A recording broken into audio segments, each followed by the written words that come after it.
CoastTV News. Rough seas ahead, choppy and gusty conditions on the coast, taking anglers for a ride at the White Marlin Open.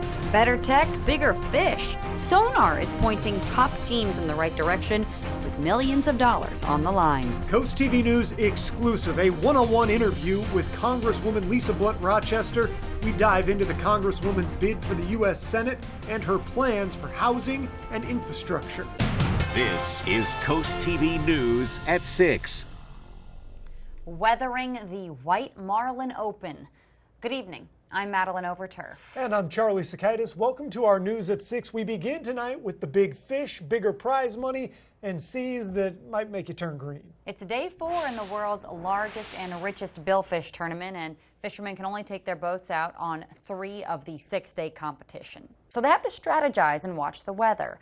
Boats that went out today, they were dealing with it.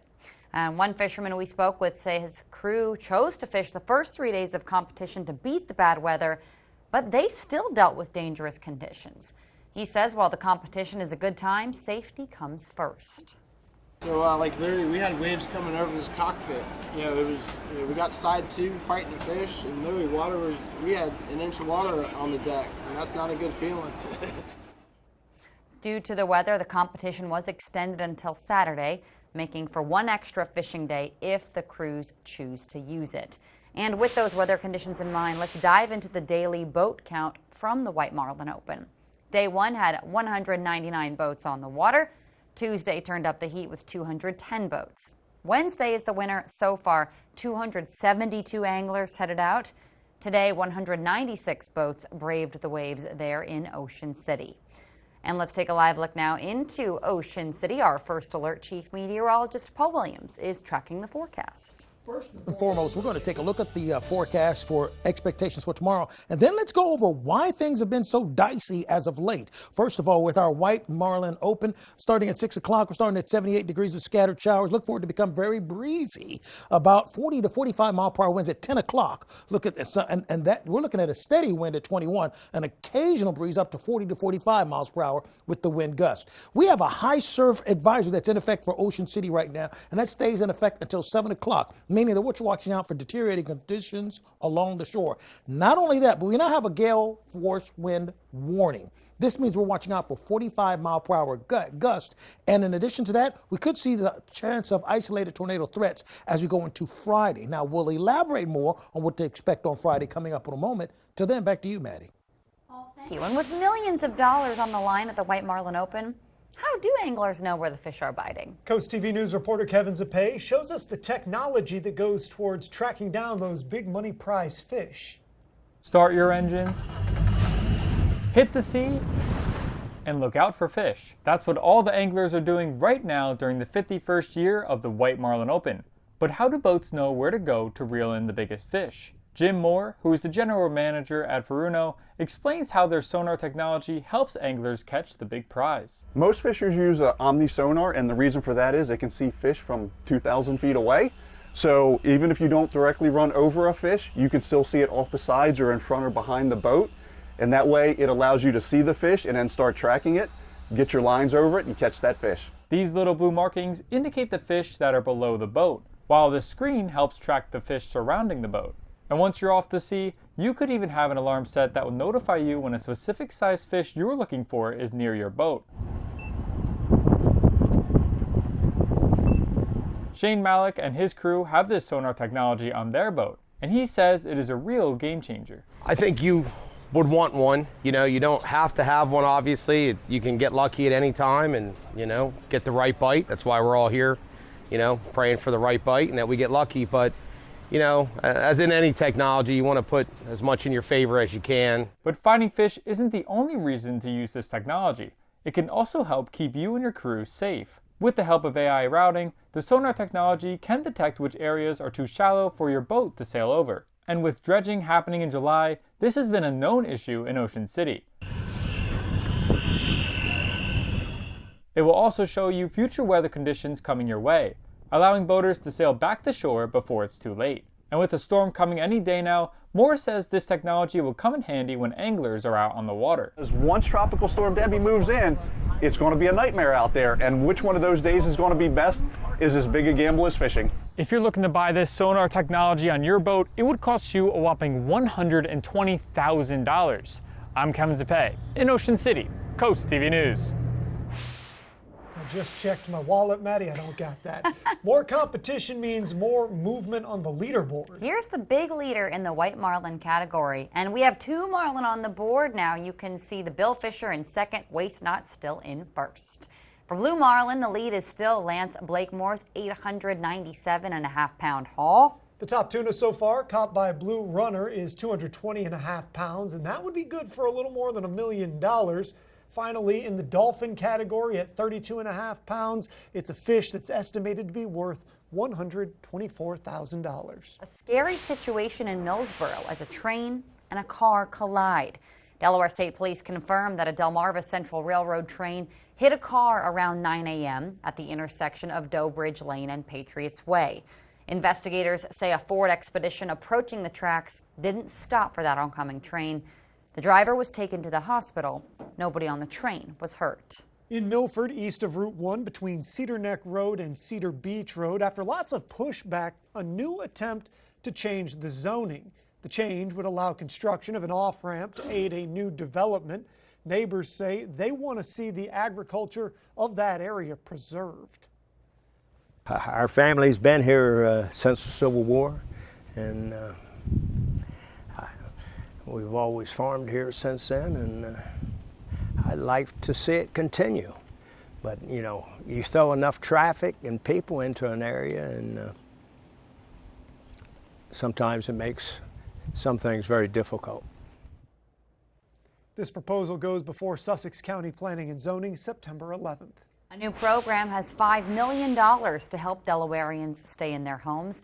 The goal of the Housing Stability Program is to help families facing eviction and prevent homelessness. I think it'll help a lot of people. I would open more low income, make the rent cheaper. The program is subject to funding availability from August 1st of this year to September 30th, 2025. And we are just getting started this evening. We're going to show you how the University of Delaware is helping kids get healthy. And we're going to be taking a look at how Debbie is now starting to move towards the north and get a little bit closer to our doorstep, and how that's going to affect your Friday and possibly your weekend, Maddie. Our exclusive sit-down with Delaware's lone Congresswoman and her priorities for Sussex County. We're back in just 60 seconds.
This is Coast TV News at 6.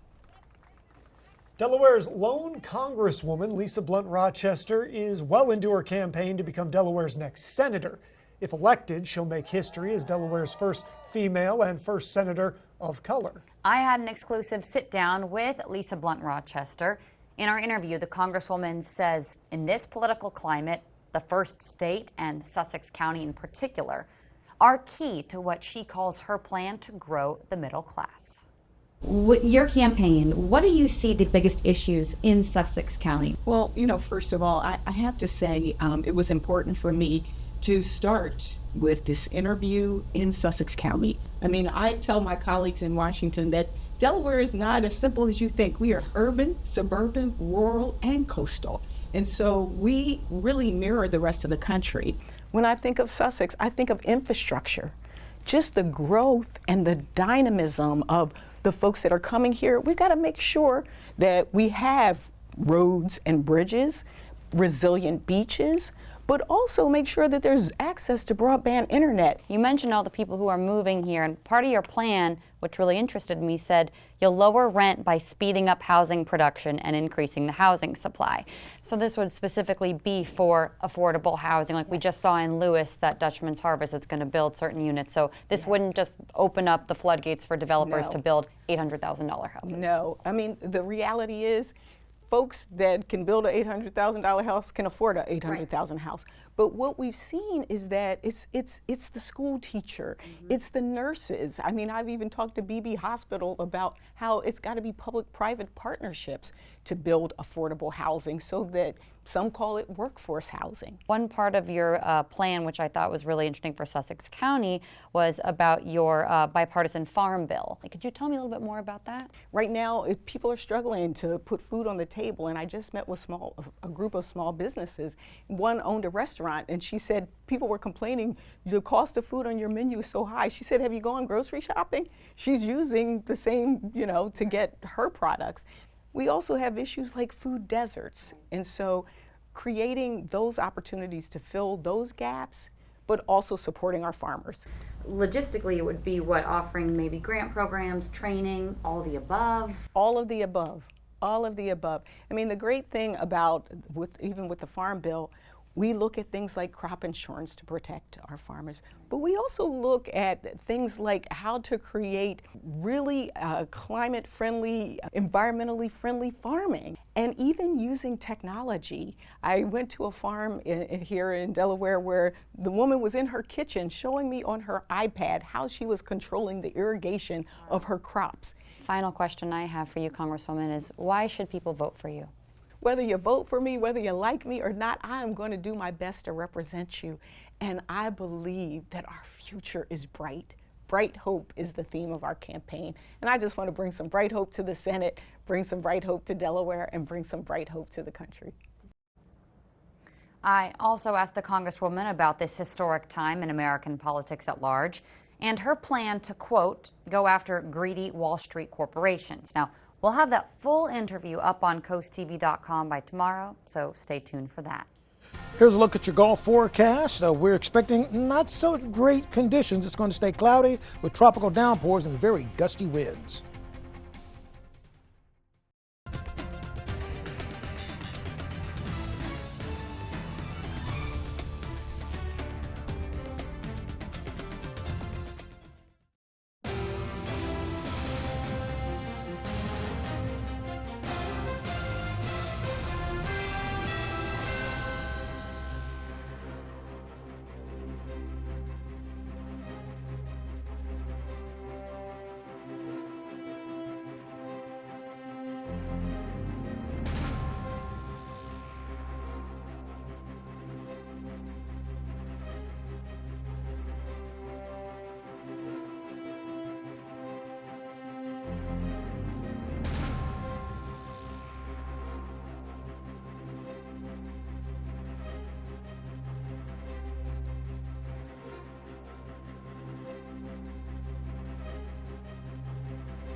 Now that Debbie's getting a little bit closer, she's complicating our weather situation on so many different fronts that we want to kind of catch up on the latest advisories, warnings, and watches.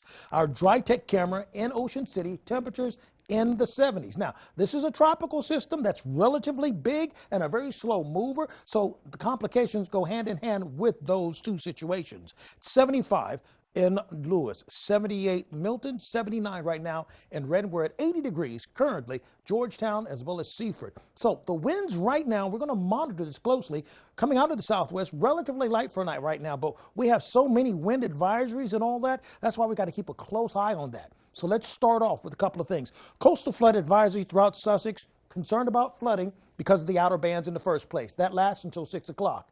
In addition to that, we have a newly issued wind advisories for all inland areas. Now, we have wind advisories for the ocean or along the coast and inland. This is the inland one, watching out for about 35-mile-per-hour winds.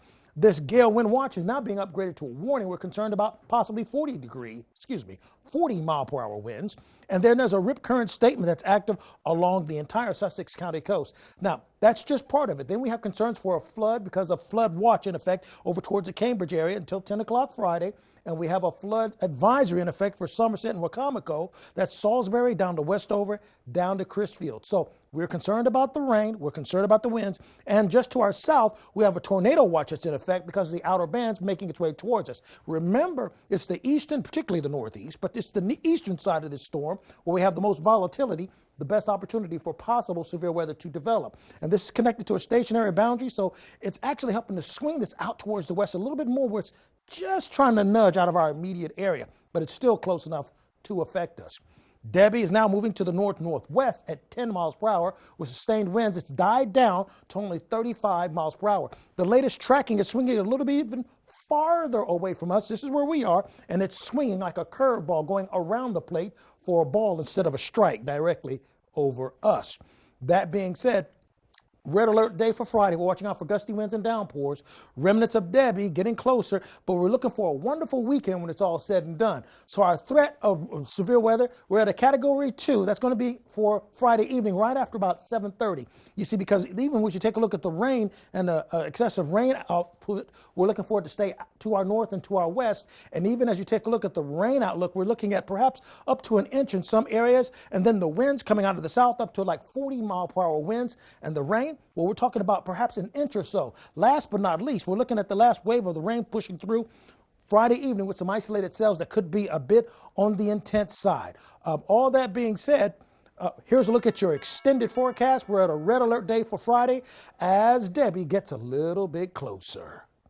Thank you. The Sandhill Field Sports Complex in Georgetown has recovered some stolen equipment after a garage break-in Sunday night. The Fields posted on Facebook that thousands of dollars in equipment had been stolen. Today, they shared another post saying this John Deere Gator was found stuck in a nearby ditch. There it is, and painted brown.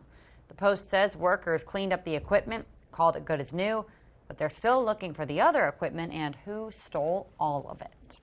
If you've been following along, we've reached the final round in finding out Delmarva's favorite summer game. Our viewers have been casting their votes for these past couple of days, and we've been 50-50 a bunch of different times. It's still very close. Still close. Gymnastics edging out swimming ever so slightly at the moment. Now, if you want to go vote, easy to do. Go to CoastTV.com. Rough week? Cheer up with a weekly dose of local good news from Coast TV with personal features, fun things to do each weekend, and more. Sign up now for free at CoastTV.com/signup. Delmarva Sports Network from the Wawa Studios. A Philadelphia legend has called it a career after 11 seasons. Nick Foles announced his official retirement from the NFL after one of the most unique NFL careers of all time. The journeyman will be remembered for leading the Eagles to Super Bowl 52, where he knocked off the New England Patriots for the franchise's lone Super Bowl victory. He also took home Super Bowl MVP honors in the process by throwing 373 yards and 3 touchdowns, but you can't forget about the Philly special, where he hauled in a receiving touchdown, helping etch his spot in NFL history. He'll retire as a Bird in the Eagles home opener on September 16th against Atlanta. And the rain is falling over in Salem, which means tonight's Shorebirds game against the Salem Red Sox has been postponed. They'll make that up with a doubleheader on Saturday. Delmarva will look for his first win of the series tomorrow night at 7:05. That'll do it for sports. Have a great night, everyone.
Preparing plates with vegetables to help teach kids in the room how to cook. Coast TV reporter Zakia Jennings takes us to an event in Milton today that's helping children get healthier.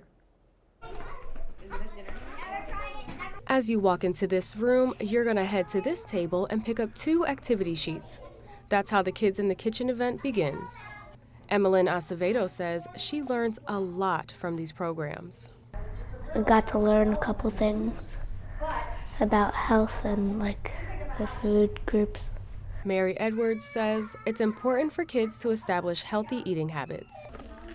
I'm just going to put something on there. And it's always zeroed around nutrition and trying to teach the kids different nutrition habits, eating habits, everything that would make them healthier.